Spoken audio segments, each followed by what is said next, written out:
Budget ಅಧಿವೇಶನದಲ್ಲೇ Chikkodi ಪ್ರತ್ಯೇಕ ಜಿಲ್ಲೆ ಘೋಷಣೆ ಮಾಡಲಿ ಹೋರಾಟ ಸಮಿತಿ ಆಗ್ರಹ.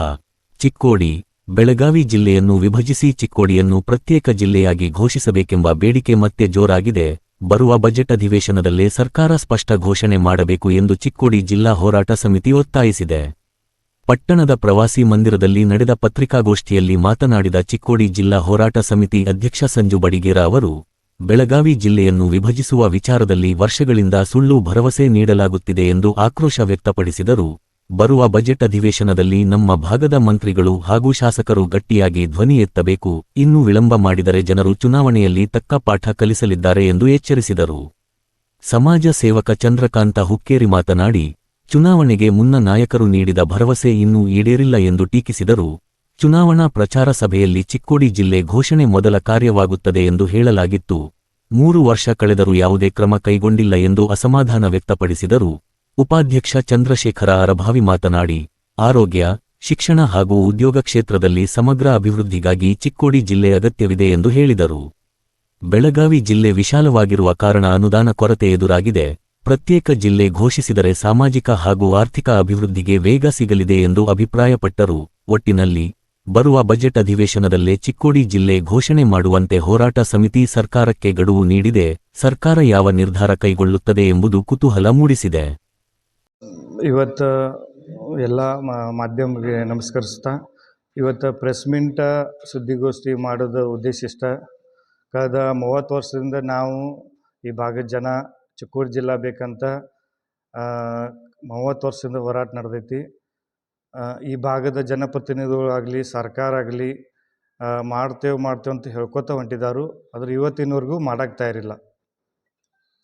ಪ್ರತಿ ಸಲ ಅಧಿವೇಶನ ಸಂದರ್ಭದಾಗ ನಾವು ಇಲ್ಲಿ ನಿರಂತರವಾಗಿ ಅಧಿವೇಶನ ಮುಗಿಯೋವರೆಗೂ ಕೂಡ ಹೋರಾಟ ಮಾಡ್ಕೋತ ಬಂದೀವಿ, ಒತ್ತಡ ಹಾಕೋತ ಬಂದೀವಿ.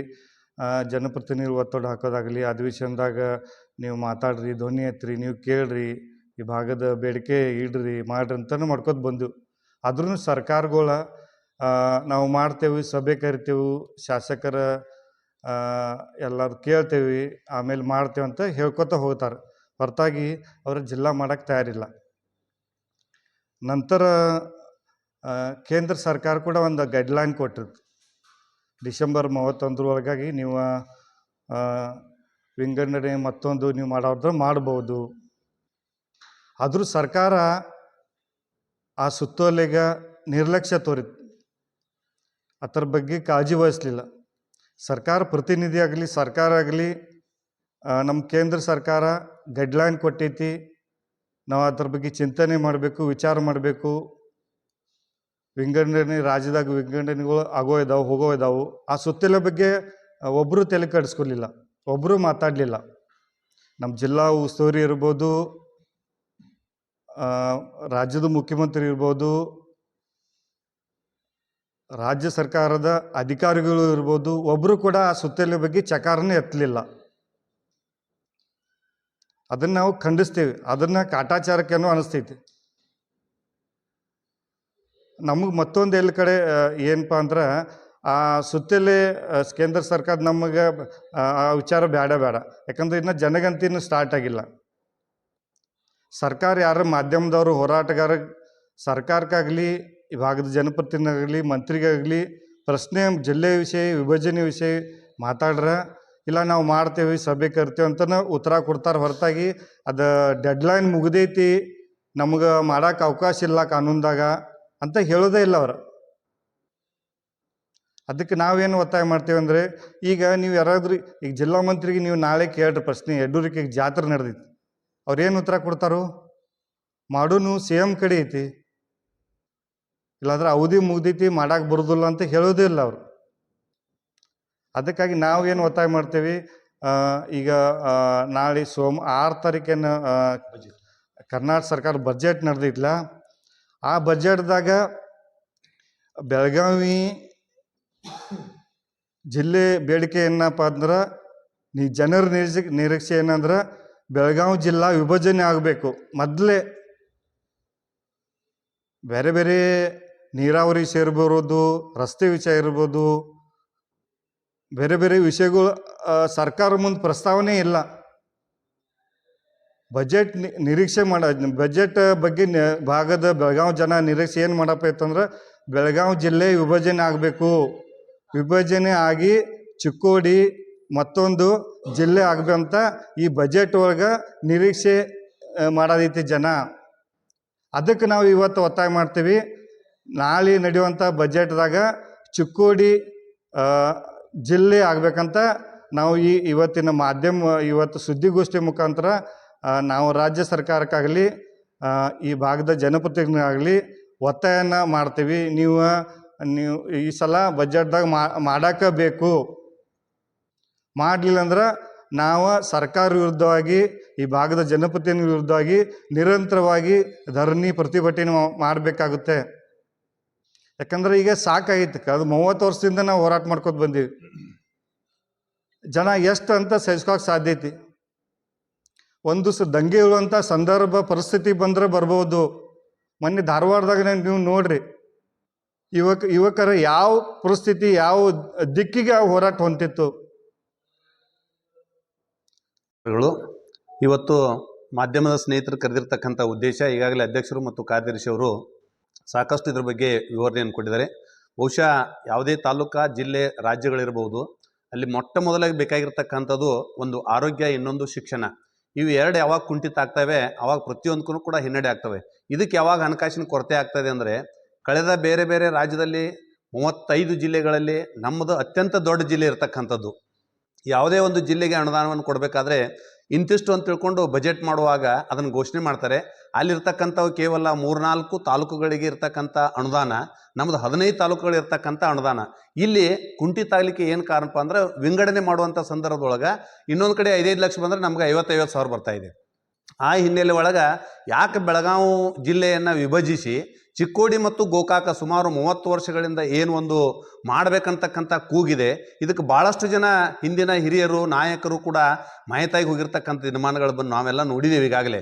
ಬಹುಶಃ ಈ ರಾಜ್ಯ ಸರ್ಕಾರ, ಯಾವುದೇ ಸರ್ಕಾರಗಳಿರ್ಬೋದು, BJP ಇರ್ಬೋದು, ಕಾಂಗ್ರೆಸ್ ಇರ್ಬೋದು, JDS ಇರ್ಬೋದು, ಎಲ್ಲರೂ ಕೂಡ ನಮಗೆ 30 ವರ್ಷದ ಪಂಗನಾಮನ್ನು ತಿನ್ಸ್ಕೊತ ಹೊಂದಿದ್ದಾರೆ. ಇದು ನಮ್ಮ ತಾಳ್ಮೆನೂ ಕೂಡ ಪರೀಕ್ಷೆ ಮಾಡ್ತಕ್ಕಂಥ ದಿನ ಅಂತ ನಾವು ತಿಳ್ಕೊಂಡಿದ್ದೀವಿ. ಇವತ್ತು ಕಳೆದ 4 ದಿನಗಳ ಹಿಂದೆ ಧಾರವಾಡದಲ್ಲಿ ನಡೆದಿರ್ತಕ್ಕಂಥ ವಿದ್ಯಾರ್ಥಿಗಳು ಸುಮಾರು 5 ವರ್ಷಗಳ ಕಾಲ ಕಾದಿಟ್ಟರವರು. ಸುಮಾರು 2.5-3 ಲಕ್ಷ ಈಗಾಗಲೇ ಎಲ್ಲ 33 ಇಲಾಖೆ ಒಳಗೆ ಖಾಲಿ ಹುದ್ದೆಗಳನ್ನು ಉಗ್ರವಾದ ಹೋರಾಟಕ್ಕೆ ಮರುದಿವಸನ ನೀವು ಬಜೆಟ್ದೊಳಗೆ ಘೋಷಣೆ ಮಾಡ್ತೀರಿ ಅಂದ್ರೆ, ಬಹುಶಃ ಆ ರೀತಿ ಅಧ್ಯಕ್ಷ ಕಾರ್ಯದರ್ಶಿಯವರು ನಾವು ಕೂಡ ಉಗ್ರ ಹೋರಾಟಕ್ಕೆ ಇಳಿಬೇಕಾಗ್ತಾ ಇದ್ದು ನಾವು ಮನೆ ವಿದ್ಯಾರ್ಥಿಗಳ ಮಾದರಿಯನ್ನು ನಾವು ತಿಳ್ಕೊಳ್ಬೇಕಾಗ್ತಾ ಇದೆ. ಅದರದ್ದು ಮುಖಾಂತರ ವಿದ್ಯಾರ್ಥಿಗಳು ಯಾವ ರೀತಿ ಕೈಕೊಂಡಾಗ ನೀವು ನಿರ್ಣಯವನ್ನು ತಕ್ಷಣ ಎಲ್ಲ ಇಲಾಖೆ ಒಳಗೆ ಅನುಮತಿಯನ್ನು ಕೊಟ್ಟು ಅಪಾಯಿಂಟ್ಮೆಂಟ್ ಮಾಡ್ಕೊಳ್ತಕ್ಕಂಥ ಸುತ್ತೋಲೆಯನ್ನು ಹೊಡಿಸಿದಿರಿ. ಮುಂದಿನ ದಿನಗಳಲ್ಲಿ ಚಿಕ್ಕೋಡಿ ಶೈಕ್ಷಣಿಕ ಜಿಲ್ಲೆಯನ್ನು ಅಖಂಡ ಜಿಲ್ಲೆಯನ್ನಾಗಿ ಮಾಡೋದ್ರ ಜೊತೆಗೆ ಇದ್ರ ಜೊತೆಗೆ ನೀವು ಗೋಕಾಕು ಮಾಡಿದ್ರು ಕೂಡ ನಮ್ದೇನು ತಪ್ಪಿಲ್ಲ. ಆದ್ರೆ ಯಾವುದೇ ಕಾಲಕ್ಕೂ ತಾಲೂಕಾ, ಜಿಲ್ಲೆಗಳು ಅತ್ಯಂತ ಸಮೃದ್ಧವಾಗಿರಬೇಕಾದ್ರೆ ಸಾಕಷ್ಟು ಅನುದಾನ ಬೇಕಾಗ್ತಾ ಇದೆ. ಸಾಕಷ್ಟು ಅನುದಾನ ಬೇಕಾಗಬೇಕಾದ್ರೆ ಜಿಲ್ಲೆಯನ್ನು ವಿಭಜಿಸಬೇಕಾಗ್ತಾ ಇದೆ. ಆ ಕಾಲ ಪಕ್ವ ನಾಳೆ ಒಂದೇ ದಿನ ವೇಟ್ ಇದೆ. ನಾಳೆ ನಡೀತಕ್ಕಂಥ 6ನೇ ತಾರೀಕದ ಬಜೆಟ್ದೊಳಗೆ ತಾವೇನಾದರೂ ಅದು ಆಗಲಿಲ್ಲಪ್ಪ ಅಂದ್ರೂ ಕೆಲ 10 ದಿವಸದೊಳಗೆ ಒಂದು ಪೂರಕ್ ಬಜೆಟ್ ಅಂತಕ್ಕಂಥದ್ದು ಮಾಡ್ತೀರಿ. ನೀವೆಲ್ಲ ಬೇಕಾಗಿರ್ತಕ್ಕಂಥ ವಿಷಯ ಇದ್ರೆ ಪೂರಕ್ ಬಜೆಟ್ನು ಸಹಿತ ನೀವು ಮಾಡ್ತೀರಿ. ನೀವು ಆ ಪೂರಕ್ ಬಜೆಟ್ದೊಳಗೆ ಅದನ್ನು ಸಹಿತ ಚಿಕ್ಕೋಡಿ ಜಿಲ್ಲೆಯನ್ನು ನೀವು ಘೋಷಣೆ ಮಾಡೋದು ಆದ್ರೆ ಮುಂದೊಂದು ದಿನ ಉಗ್ರ ಹೋರಾಟಕ್ಕೆ ಅಖಂಡ ನಮ್ಮ ಬೆಳಗಾವಿ ಜಿಲ್ಲೆಯನ್ನು ಹೊರತುಪಡಿಸಿ ಚಿಕ್ಕೋಡಿಯವರು ಉಗ್ರ ಹೋರಾಟಕ್ಕೆ ಇಳಿದು ಸರ್ಕಾರಕ್ಕೆ ಎಚ್ಚರಿಕೆ ಕೊಡ್ತಕ್ಕಂಥ ಕಾಲ ಸನ್ನಿಹಿತವಾಗಿದೆ. ದಯಮಾಡಿ ಸಿದ್ದರಾಮಯ್ಯ ಸರ್ಕಾರದವರು ನಿನ್ನೆ ತಾನೇ ನಿಮ್ಮ ಪತ್ರಿಕೆ ಮುಖಾಂತರ ನಾನು ನೋಡಿದೆ, ಇಲ್ಲೇ ಕಮತ್ನೂರು ಮತ್ತು ನಿಡಸೂಚಿ ಗೇಟ್ದೊಳಗೆ ರಸ್ತೆ ಗುಂಡಿಗಳು ಬಿದ್ದಾಗ ಒಬ್ಬ ಜೀವನ ಕೂಡ ಕೊಟ್ಟು ಹೋದ ಪಾಪ, ಗಾಡಿ ಸ್ಕಿಡ್ ಆಗಿ. ಇಂಥ ಹಲವಾರು ಜೀವಗಳು ಹೊಂಟಿದಾವೆ. ಒಂದು ರಸ್ತೆಗಳಿಲ್ಲ, ಶಿಕ್ಷಣಕ್ಕೆ ಸರಿಯಾಗಿ ವ್ಯವಸ್ಥೆಗಳಿಲ್ಲ. ಇವೆಲ್ಲ ಆಗಬೇಕಾದ್ರೆ ಜಿಲ್ಲೆಯನ್ನು ನೀವು ಒಡೆದು ಚಿಕ್ಕೋಡಿ ಜಿಲ್ಲೆಯನ್ನು ಮಾಡ್ಬೇಕಂತ ತಿಳ್ಕೊಂಡು ನಾ ಮಾಧ್ಯಮದ ಮುಖಾಂತರ ಇವತ್ತು ಕೇಳ್ಕೊಳ್ತಾ ಇದ್ದೀನಿ. ಈಗ ರಿಪೀಟ್ ಅದನ್ನೇ ಹೇಳೋದು, 30 ವರ್ಷದಿಂದ ಹೋರಾಟ, ಚಿಕ್ಕೋಡಿ ಜಿಲ್ಲಾ ಆಗಬೇಕು, ಬೆಳಗಾವಿ ಜಿಲ್ಲಾ ವಿಭಜನೆ ಆಗಬೇಕು, ಪ್ರತಿ ಸಲ ಅದು ಹೇಳೋದು ಆಗೈತಿ. ಕರ್ನಾಟಕ ರಾಜ್ಯದಾಗ ಇಷ್ಟು ದೊಡ್ಡ ಜಿಲ್ಲೆ ಬೆಳಗಾವಿ ಇದ್ರೂ ಸುದ್ದ ಅದನ್ನ ವಿಭಜನೆ ಮಾಡೋಕ್ಕೆ ಯಾರ ಕೈಲಿನೂ ಆಗಕ್ಕೆ ತಯಾರಿಲ್ಲ. ಮತ್ತು ಆಗುಲ್ಲಂತೂ ಯಾರೂ ಹೇಳೋದಿಲ್ಲ. ಯಾವ ಸರ್ಕಾರ ಬರ್ತಾವೆ ಪ್ರತಿಯೊಂದು ಸರ್ಕಾರದವ್ರು ಹೇಳ್ತಾರೆ, ಚುನಾವಣೆಗೆ ಮುಂಚೆ ಹೇಳ್ತಾರೆ ನಮ್ಮ ಸರ್ಕಾರ ಬಂತಂದ್ರೆ ನಾವು ಜಿಲ್ಲಾ ಮಾಡ್ತೀವಿ, ನಮ್ಮ ಸರ್ಕಾರ ಬಂತಂದ್ರೆ ಜಿಲ್ಲಾ ಮಾಡ್ತೀವಿ. ಅದಕ್ಕಂತ ಕಾಂಗ್ರೆಸ್ ಸರ್ಕಾರ ಏನೈತಿ ಇಲ್ಲಿ RD ಗ್ರೌಂಡ್ದಾಗ ಸ್ಪಷ್ಟವಾಗಿ ಪ್ರಕಾಶ್ ಹುಕ್ಕೇರಿ ಸಾಹೇಬರು, ಸಿದ್ದರಾಮಯ್ಯ ಸಾಹೇಬರು ಮತ್ತು ಗಣೇಶ್ ಹುಕ್ಕೇರಿ ಸಾಹೇಬರು ಸ್ಪಷ್ಟವಾಗಿ ಹೇಳಿದ್ರಿಗೆ ಮೊದಲನೇ ಕೆಲಸ ನಮ್ಮ ಸರ್ಕಾರ ಬಂದ ಕೂಡಲೇ ಮೊದಲನೇ ಕೆಲಸ ಚಿಕ್ಕೋಡಿ ಜಿಲ್ಲಾ ಮಾಡೋದು ಅಂತೇಳಿ. ಇವ್ರು ಚುನಾವಣೆಗಿಂತ ಪೈಲ ಹೋಟ್ ಸಲುವಾಗಿ ಇವರು ಈ ನಮ್ಮನೆ ಮಾತಾಡ್ತಾರೆ, ಸುಳ್ಳು ಹೇಳ್ತಾರೆ. ಸುಳ್ಳು ಹೇಳೋ ಸರ್ಕಾರ. ನಾವು ಭಾಳ ಖುಷಿ ಇದ್ದು 2 ವರ್ಷ ಆಯ್ತು ಸರ್ಕಾರ ನುಡಿದಂತೆ ನಡೆಯೋ ಸರ್ಕಾರ ಅಂತೇಳಿ ನಮ್ಮೊಂದು ಹೆಮ್ಮೆ ಇತ್ತು. ಈಗ ನಮ್ಗೆ ನಾಚಿಕೆ ಬರೋಕೆ ಈಗ ನುಡಿದಂತೆ ನಡೆಯೋ ಸರ್ಕಾರ, ಗ್ಯಾರಂಟಿ ಸರ್ಕಾರ ಅಲ್ಲ, ಇದು ಸುಳ್ಳು ಸರ್ಕಾರ, ಸುಳ್ಳು ಜನಪ್ರತಿನಿಧಿಗಳು ಎಲ್ಲ ಸುಳ್ಳು ಹೇಳ್ತಾರೆ. ಸುಳ್ಳು ಹೇಳ್ತಾರೆ ಅನ್ನೋದು ಉದಾಹರಣೆ ನಮ್ಮದು ಒಂದು ಇಡೀ ರಾಜ್ಯದಾಗ 108 ಉದಾಹರಣೆಗಳು ನಿಮಗೆ ಬೇಡ. ಚಿಕ್ಕೋಡಿ ಜನತೆನೇ ಕೇಳ್ರಿ ನೀವು, ಸುಳ್ಳು ಹೇಳುವ ಸರ್ಕಾರ ಅನ್ನೋದು ಸಾಬೀತಾಗ್ತೈತಿ. ಯಾಕಂದ್ರೆ ಬಹಿರಂಗವಾಗಿ ಗ್ರೌಂಡ್ದಾಗ RD ಗ್ರೌಂಡ್ದಾಗ ಸ್ಪಷ್ಟವಾಗಿ ಹೇಳಿದಾರಕ್ಕೆ ಮೊದಲನೇ ಕೆಲಸ ಚಿಕ್ಕೋಡಿ ಜಿಲ್ಲಾ ಮಾಡ್ತೀವಿ ಅಂತೇಳಿ. ಅಂದರೆ ಇವ್ರು ಸುಳ್ಳು ಹೇಳ್ತಾರೆ ಅದು ಸಾಬೀತಾಗ್ತದೆ, ಪ್ರೂಫ್. ಮತ್ತೆ ನೀವು ಎಷ್ಟು ಮತ್ತು ಹಾಕಿದ ಎಷ್ಟು ಸುಳ್ಳು ಹೇಳ್ತಾರೆ ಅದು ವಿಷಯ ಬೇರೆ ಅದ. ಈ ಪಂಚ ಯೋಜನೆಗಳು ಏನಾಗೋದು ಅದು ನಿಮ್ಗೆ ಗೊತ್ತೈತಿ, ನಿರುದ್ಯೋಗಿ ಸಮಸ್ಯೆ ನಿಮ್ಗೆ ಗೊತ್ತೈತಿ, ರೈತರ ಹೋರಾಟ ಗೊತ್ತೈತಿ, ನೀರಾವರಿ ಗೊತ್ತೈತಿ, ರಸ್ತೆಗಳು ನೋಡಿದ್ದೀರಿ ನೀವು. ನುಸ್ತಾಗ ಗ್ಯಾರಂಟಿ ಬೆನ್ನು ಹತ್ತಿರ ಆಗೋದಿಲ್ಲ ರೀ. ಗ್ಯಾರಂಟಿ ಸಂಗಡ ಇತರ ಕೆಲಸಗಳನ್ನು ಮಾಡಬೇಕಲ್ಲ. ನೀವು ಗ್ಯಾರಂಟಿ ಮಾಡಿದ್ದೇನೈತಿ ಅದಕ್ಕೆ ವಿರೋಧ ಇಲ್ಲ, ನಮ್ಮದು ಸಪೋರ್ಟ್ ಐತಿ. ಆದರೆ ನೀವು ಪೂರ್ವ ತಯಾರಿ ಮಾಡ್ಕೊಂಡು ಮಾಡ್ಬೇಕ್ರಿ. ಈಗ ಜನರಿಗಾಗಿ ಆರಿಸಿದಂಥ ಸರ್ಕಾರದ ಪ್ರಜಾಪ್ರಭುತ್ವದೊಳಗೆ ನಾವು ಆರಿಸಿ ಕೊಟ್ಟು ಅಂತಂದ್ರೆ ಪಾರ್ ಬಿದ್ದಂಗೆ ನೀವು ಎಲ್ಲ ಡಿಕ್ಲೇರ್ ಮಾಡ್ಕೋದು ಹೋಗ್ತೀರಿ. ನೀವು ಯಾರನ್ನ ಕೇಳಿ ಡಿಕ್ಲೇರ್ ಮಾಡಿದ್ರಿ? ನೀವು ಯೋಜನೆಗಳ್ನ ಯಾರನ್ನ ಕೇಳಿ ಜಾರಿ ತರ್ತೀರಿ? ಇದು ಸಾರ್ವಜನಿಕ ಸರ್ಕಾರ ಹೌದು ಅಲ್ಲೋ? ಯಾರ್ದಾದ್ರೂ ನೀವು ಅಭಿಪ್ರಾಯ ಕೇಳ್ತೀರಿ? ಕೇಳಂಗಿಲ್ಲ. ನೀವು ಮಾಡಿದ್ದ ಮಾಡ್ತೀರಿ. ನಿಮ್ಗೆ ಯಾರು ಅರ್ಜಿ ಕೊಟ್ಟಿದ್ರು ಇಲ್ಲ. ಅರ್ಜಿ ಕೊಡಕತ್ತದು ಅರ್ಜಿಗಳು ಮೂಲೆ ಗುಂಪಾಗಿದ್ದಾವೆ. ನೀರಾವರಿ ಸಲುವಾಗಿ ಅರ್ಜಿ ಕೊಟ್ಟಿದ್ದಾರು, ರೈತರ ಸಮಸ್ಯೆಗಳು ಅರ್ಜಿ ಕೊಟ್ಟಿದ್ದಾವೆ, ರಸ್ತೆಗಳ ಬಗ್ಗೆ ಅರ್ಜಿ ಕೊಟ್ಟಿದ್ದಾರು, ಜಿಲ್ಲಾ ಹೋರಾಟ ಸಲುವಾಗಿ ಅರ್ಜಿ ಕೊಟ್ಟಿದ್ದಾವೆ. ಈಗ ಕೊಟ್ಟಂಥ ಅರ್ಜಿಗಳು ಮೂಲೆ ಗುಂಪಾಗ್ತಾವೆ. ಮತ್ತು ದಿವಸ ಒಂದೊಂದು ಯೋಜನೆಗಳು ತೆಗಿತಾರೆ. ಈ ಯುವಕರು ಏನು ಮಾಡಬೇಕು? ಉದ್ಯೋಗ ಇಲ್ಲ, ಮಹಾರಾಷ್ಟ್ರಕ್ಕೆ ಹೊಂಟಿದ್ದಾರೆ, ವಲಸೆ ಹೊಂಟಿದ್ದಾರೆ, ಉದ್ಯೋಗ ಇಲ್ಲದೆ. ನೀವು ಉದ್ಯೋಗ ಯೋಜನೆ ಮಾಡಿರಿ, ಆರೋಗ್ಯ, ಉದ್ಯೋಗ ಮತ್ತು ಶಿಕ್ಷಣ ಕೊಡ್ರಿ. ಸರ್ಕಾರ ಸಾಲಗಳು ಬಿದ್ದು ಹೊಂಟಿದಾವೆ, ಹಂಚಿಲ್ಲ. ಇಲ್ಲೆಲ್ಲ ನಾವು ಅದು ಮಾಡಿದ್ವು ಇದು ಮಾಡಿದ್ವು ಸಾಧನೆಗಳನ್ನು ತೋರಿಸ್ತೀರಿ ನೀವು. ಭಯಂಕರ ಸಾಧನೆಗಳೆಲ್ಲ ಹೇಳ್ತೀರಿ ಜನಪ್ರತಿನಿಧಿಗಳು. ಸರ್ಕಾರ ಸಾಲಿಗೆ ಯಾವಾಗ ಹೋಗಿದ್ದೀರಿ? ಸರ್ಕಾರ ಸಾಲಾಗ ಏನು ಪರಿಸ್ಥಿತಿ ಐತಿ ನೋಡಿದ್ದೀರಿ? ರೈತರ ಪರಿಸ್ಥಿತಿ ಏನೈತಿ ನೋಡಿದ್ದೀರಿ? ಎಂದು ಮನೆ ಜನಸಂಪರ್ಕ ಸಭೆ ಕರೆದಿರಿ? ಸಾರ್ವಜನಿಕ ತೊಂದರೆಗಳನ್ನ ವಿಚಾರ ಮಾಡಿದ್ದೀರಿ? ಇಲ್ಲ. ಅಷ್ಟೇ ನೀವು ಥೋಡೆ ಮಂದಿ ಇರ್ತೀರಿ, ಅಷ್ಟು ಕೂಡ್ತೀರಿ, ಮುಗಿದೋಗಿ ನಿರ್ಣಯ ತೊಗೊಂಡ್ಬಿಡ್ತೀರಿ. ಬೆಂಗಳೂರದಾಗೂ ಅಲ್ಲೇ ಕೂತು ನಿರ್ಣಯ ತೊಗೊಳಕತ್ತಿದ್ದಾರೆ. ಮಂದಿ ಸಾರ್ವಜನಿಕರ ವಿಚಾರಗಳು ಕೇಳಕ್ಕೆ ತಯಾರಿಲ್ಲ. ಯಾವುದೋ ಒಂದು ಪತ್ರ ಬರೋದಕ್ಕೆ ಸರಿಯಾದ ಇದು ಸುದ್ದಿ, ರೆಸ್ಪಾನ್ಸಿಬಲ್ ಸುದ್ದಿ ಸರ್ಕಾರದಿಂದ ಸಿಗಂಗಿಲ್ಲ. ಇದರಿಂದ ಏನಾಗ್ತೈತೆ ಅಂದ್ರೆ ನೀವು ಚುನಾವಣೆಗಳು ಆರಿಸಿ ಬರುತ್ತಾನ ನೀವು ಪ್ರಜೆಗಳೇನೈತಿ ನಮ್ಮ ಮತದಾರರ ದೇವರು, ಮತದಾರರ ಪ್ರಭು ಅಂಥೇಳಿ ನೀವು ಮೊದಲು ನಾಟಕ ಮಾಡ್ತೀರಿ. ಆನಂತರ ಈಗ ಹೋಗೋದ ಕಲೆ ನೀವು ದೊಡ್ಡವ್ರು ಆಗ್ತೀರಿ. ಇಲ್ಲಿ ಅಂದರೆ ಸೇವಕರ ನಾಯಕರು ಹಾಕಿದರು, ನಾಯಕರ ಸೇವಕರು ಹಾಕಿದರು. ಸಾರ್ವಜನಿಕ ತೆರಿಗೆ ಹಣದಿಂದ ಪಗಾರ ತೊಗೊಳ್ಳೋಂಥ, ಭತ್ತ ತೊಗೊಳ್ಳೋಂಥ ನೀವು ಜನಪ್ರತಿನಿಧಿಗಳ ನಮ್ಮನ್ನ ನೀವು ಹಾಳಾಕತ್ತಿದ್ದೀರಿ. ಸಾರ್ವಜನಿಕ ತೆರಿಗೆದಿಂದ ನೀವು ಪಗಾರ ತೊಗೋತೀರಿ, ನೀವು ಸೇವಾ ಮಾಡಬೇಕು, ಸಾರ್ವಜನಿಕ ಸೇವಾ ಮಾಡಬೇಕು, ಪಬ್ಲಿಕ್ ಸರ್ವೆಂಟ್ ನೀವು. ಅದಕ್ಕೆ ಲಕ್ಷ್ಯ ಇಲ್ಲ. ನಾವು 30 ವರ್ಷದಿಂದ ಹೋರಾಟ ಮಾಡಿದ್ದೀವಿ. ನಮ್ಮ ಅಧ್ಯಕ್ಷರು ಹೇಳಿದ ಪ್ರಕಾರ ಏನೈತಿ, ಈ ಬರುವಂಥ ಬಜೆಟ್ ಅಧಿವೇಶನದೊಳಗೆ ಚಿಕ್ಕೋಡಿ ಜಿಲ್ಲೆ ಬಗ್ಗೆ ಧ್ವನಿ ಎತ್ತಬೇಕು. ಇಲ್ಲಿ ಜನಪ್ರತಿನಿಧಿಗಳು ಧ್ವನಿ ಎತ್ತಬೇಕು.